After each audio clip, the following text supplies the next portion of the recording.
Hello, everybody. I'm Matt. I'm Chris. I'm Andy.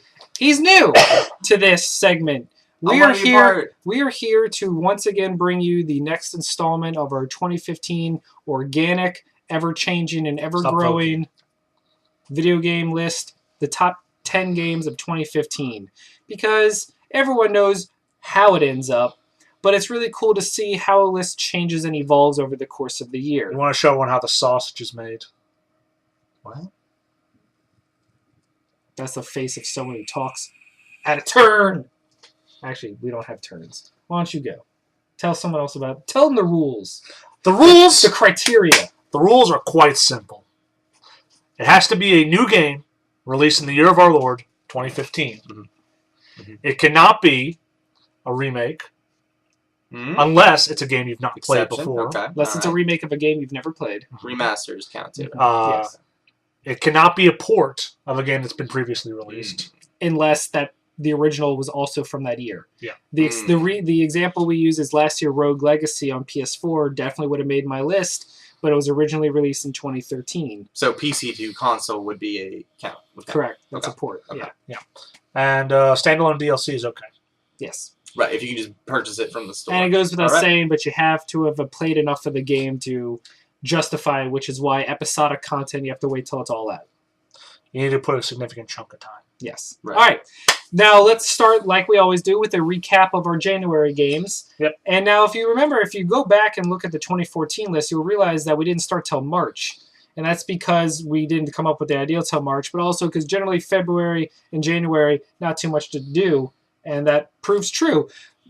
The only games we added, I had Grim Fandango Remastered because I never played the original, and it was a incredible adventure game, and I can see why it's a classic. Chris, what was the only game you added? For February? January. January? Yeah, what was your original game? It was Get Out of Hell. It was. Because it's awesome. We're recapping. I know. So, we each had one game. Not too much to go on. So, we're going to let Andy say his first game actually, Andy, give both your games because both of your games are January. It's funny that you mentioned because I added both. I liked Grim Fandango and Fandango? Yeah. Fandango. Let Tomato. the A's breathe. And Get Out of Hell because they're both hype as hell. I loved Get Out of Hell. I platinumed that game. I cracked out on it. I'm still kind of doing Fandango. I haven't actually. I got my platinum in Fandango. Yeah. I haven't done the platinum yet because you have to play through the whole game as the regular tank controls, and I haven't gone through and beat it again. So I just did it from the start because I was like, I knew that was a thing. Yeah, I'm like, I grew up on tank control games, so really you have to do wasn't it a big right issue. from the start, and I didn't realize it until much later. But man, that's just like playing like an animated cartoon from like the '90s. It's so fun. The voice acting is so great. And it was a really good experience. It's a game I've always wanted to play, but just really didn't have. It was unplayable for a while. You couldn't play it on PC for a long time. So that's why it made me really excited for the Day of the Tentacle remake to hit PS4. Oh, I can't wait for all those games. Yeah. All right. Yeah. And then Get Out of Hell. So those are your two. You don't have any games to add from February because your biggest game was Majora's Mask 3DS, but you cannot say that you did not play the original. I can't. That was your was your baby. And so with that said, once again for the second month, Chris and I only have one game to add, which will bring each of the three of us' grand total to 2 each. And this will probably be the last time Chris and I tie on amount of games played. Easily. Nice. It's about the time that our paths diverge greatly. Yeah, it's about the time the gap widens. What was it? I think you only had to drop 2 games total in the entire calendar. You dropped the whole list. I dropped the entire list for it. Yeah. All right. So, Chris. Yeah. Take it away. What game are you adding? I'm adding Dying Light. Dead Island Dying Light. Or as I like, as someone put it, a dead island on the mirror's edge. Yeah, I saw the gaff topic on that. Dying Light is what Dead Island should have been originally. It takes all that and it upgrades it to the next level. The day-night cycle is a really dynamic thing to throw in, especially the way the threat level is increased. The story is not super great, I think.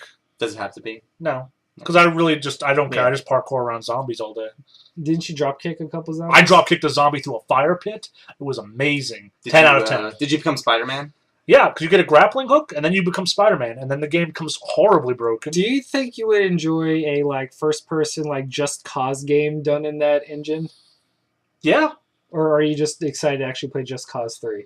I mean, Just Cause 3 is going to be pretty great. Yeah. I think Dying Light does a lot of really good things. Unfortunately, I don't think it's really balanced for the end game because once you hit your parkour high enough, the night cycle becomes a giant joke. Mm-hmm. You can't be caught. You physically cannot be caught, Unless you try. especially with your grappling hook. Because then it's like, oh no, they're right behind me. Whoop, 5 blocks You just away. become a god king. Yeah. Oh. So it's a lot of fun, and I've thoroughly enjoyed playing it. Awesome. It's a game that I keep wanting to delve into, but I'm worried because open world games like that, I have to do everything. Mhm. I just have to. Yeah. Some of the I side get that one, too. quests are a little weird, Mhm. but they're not hard. I need to do everything. You Yeah. know what I mean? So, Some of the quest tracking's a little weird in PS4. There's a stop that. There's a quest that's like bring me 15 coffees. Mhm. But if you have the coffee in your inventory and then you accept the quest, it doesn't count those coffees. You have to find. You have to actually Additional. find. Oh, I You hate know- that.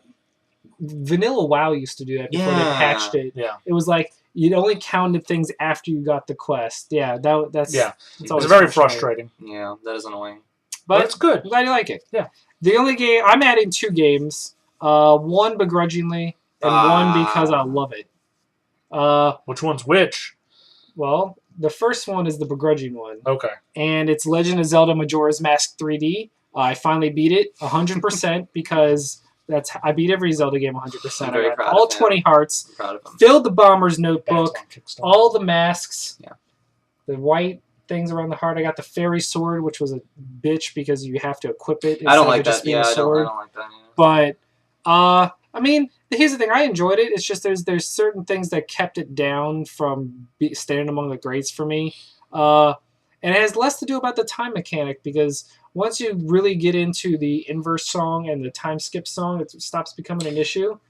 The only thing that pissed me off was when I ran out of time trying to get to the save point in the stone tower, and that's the one that involves you playing the songs to leave the statues everywhere. And it was just so tedious to cast the songs so many times, then to run out of time and have to redo everything. I was like, But the other problem I had with it was the bosses. But this is not a reason about why I didn't like the game. Let's talk about why it's on the list for as long as it stays.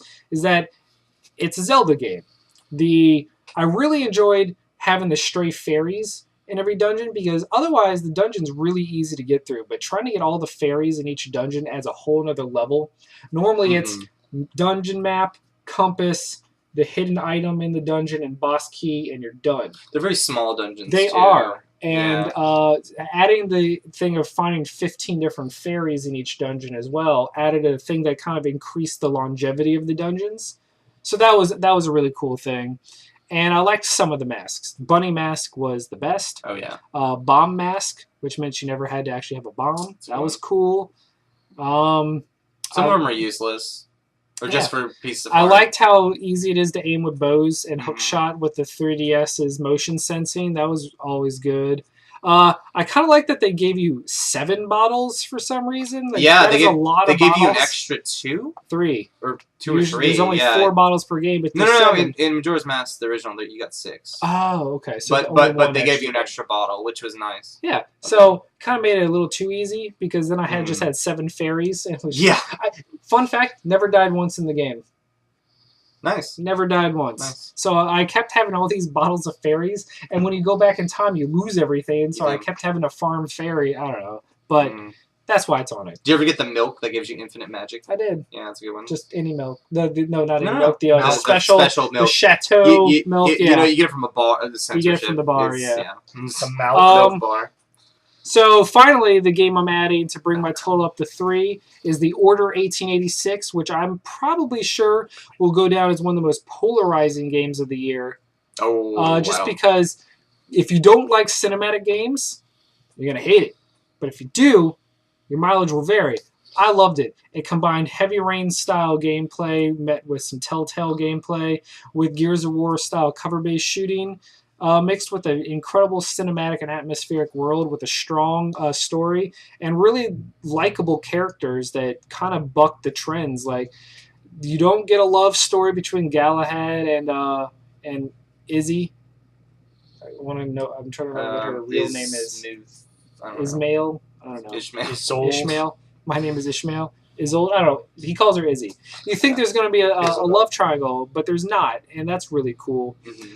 And I don't know. There's just a lot I liked about it, and graphics, flat out, just oh my god! It blows my mind that in 5 years we'll be looking back at the Order as like, look at this piece of shit. You know, it's gonna be like King Kong for the 360, where I thought it was the best. Yeah.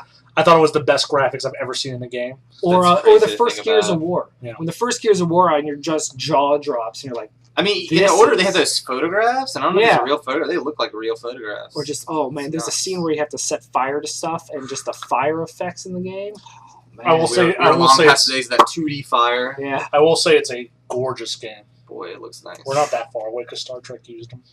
All right. Anyway, wow. That about wraps it up. So Matthew, Grim Fandango, Order 1886, Legend of Zelda: Majora's Mask. Andy, what you got? Get Out of Hell, Grim Fandango. Chris? Get Out of Hell, Dying Light. And we'll see you next month after March is over, where I suspect that we'll have several new games to add to the list. March is a stacked-ass month. Can't wait. What do you think? If you had to guess, what game do you think would show up on your list for March? Battlefield or Bloodborne? You know what else comes out in March? No. MOB. I don't know. Uh-oh. The first game where you can carry over all your stuff. I don't know. We'll see. All right. Peace out. NOLAnerds. Organic list. Check us out.